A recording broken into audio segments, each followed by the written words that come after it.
Hey guys, what's up? And today we're going to be looking at my top 20 teams to career mode with FIFA 18. First of all, we're going to be looking at Ajax. I like doing Ajax mainly for their young players, like Justin Kluivert, De Legit, David Neres, Kasper Dolberg, because you can really build a quality team around them. And with 15 million, that's enough to get in probably one marquee signing or 2 or 3 decent signings in your first season. But the domestic success objective is critical, which you're not really surprised by, considering they should walk the Dutch league if they're on form for the whole thing. Continental success is high, which I'm a bit surprised at. They don't normally do that well in the Champions League, or not recently. The brand exposure is high, which ain't really a surprise. Financially critical, but not really a surprise because they quite often sell their big names to make a bit of money off them. Youth development is medium, which is a bit of a surprise. Soon they bring through a lot of youth talent and you expect a bit better from them on that opinion. But anyway, the next type we're going to be looking at is one of the Spanish giants, Atletico Madrid. Now, Atletico Madrid is mainly to try and conquer Spain and try and take over from Barcelona and Real Madrid, but they have a sick attack. Griezmann, Costa, Gamero, Fernando Torres, Vitolo, Saúl, Koke. They got some quality players up front, and then they got people like Jimenez, Godin, Oblak at the back. And with 52 million, that's enough to kind of spend a bit of money in the first season. But your domestic, continental and brand exposure objectives are all critical, which aren't really surprised considering Atletico Madrid are really that kind of team who are trying really hard to kind of increase their brand and do really well. Their financial is low, which ain't really a surprise. They quite often just spend a lot of money and sort it out afterwards. Their youth development is medium, but you don't really see a lot of players come out of literally their academy. Quite often see them from somewhere else and then kind of build them up. That's a bit of a surprise, but no one will reject it. That team is Celtic. But Celtic is mainly so then you can conquer Scotland and try and do really well in the Champions League. But for Celtic you get 11 million, which is quite a good budget for someone in Scotland to spend a little bit on. You get your domestic success is critical, which ain't really a surprise, considering you're expected to win the league. Continental success and youth development are low, which aren't really a surprise, considering nothing really happens with them. Nothing really happens with them. You never really hear about anyone coming through youth academy at Scotland, apart from Kieran Tierney, who's an exception to this list.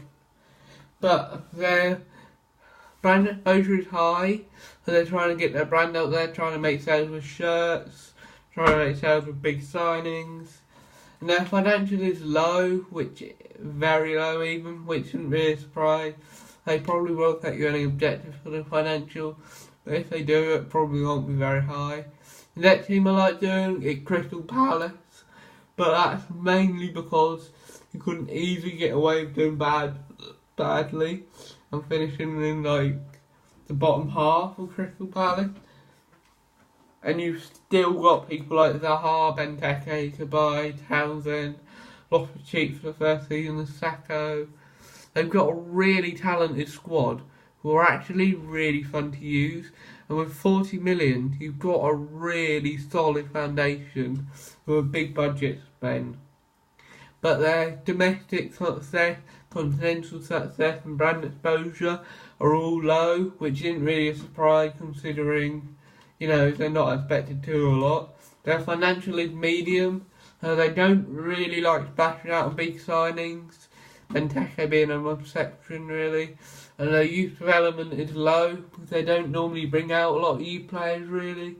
Crystal Palace, they normally sign them from elsewhere, they're youngsters. Next team we're going to be looking at is Fulham. I just like Fulham because of their transfer budget and because they've got people like the 2 second ons, Tom Kearney, Mitrovic in the first season. But their domestic success is high, so that's like get promoted. Their youth development is critical, so that's, bring through youth, a lot of youth, and make them good. Continental success is very low. Fulham haven't been in Europe for like 8 years, so that's not a surprise. Brand exposure and financial are both low, which isn't really a surprise considering when Fulham get money they often spend it on big players to try and get promoted again. The next team we're going to be looking at is mainly just because it's where I live and it's just, it's near where I live, my local team. Well, my local good team. But it's quite entertaining really just to do it as them. Considering I used to have a season ticket at Ipswich and some of the football has really gone downhill.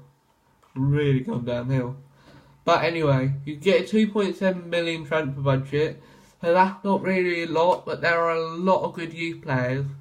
Like Teddy Bishop, Luke Wolfden, Ben Falami,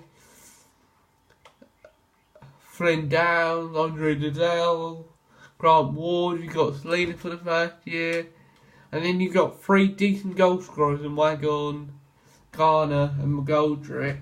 But in the first season, your objectives are domestic success is high, which is a bit of a surprise considering Ipswich never really do brilliantly in the Championship, but always manage to survive.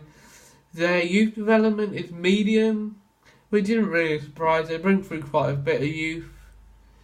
Like Fulham, their continental success is very low. Also, not a surprise considering they're not going to be in Europe, and they're probably not going to be in Europe for a lot of years and they invest big. But their brand exposure is low, which, they're not really that intent on spending their brand.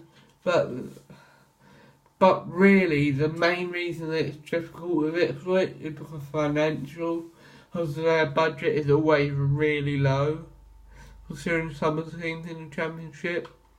Next team we're going to be moving on to is RB Leipzig, mainly because of the money and because they got Naby Keita.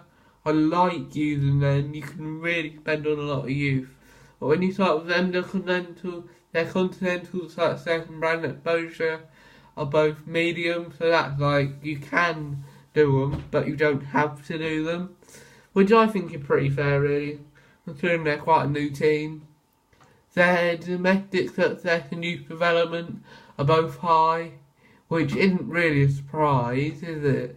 Considering they've done really well in the league last few years and got promoted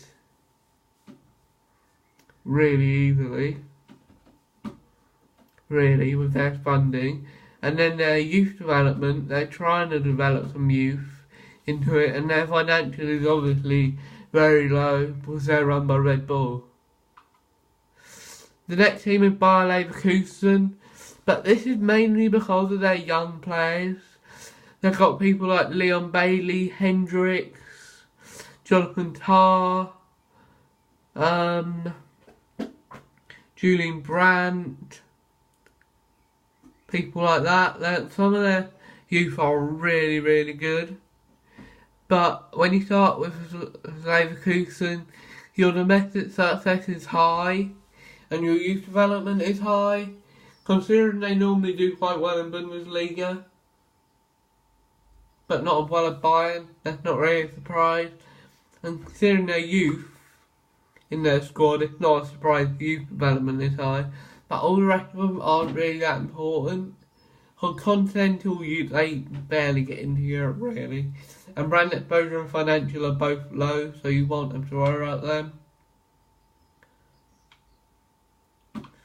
But that's going to be the end of this video, guys. In the next video, we will look at the other half of the teams who I quite like using on FIFA. and I will see you guys tomorrow.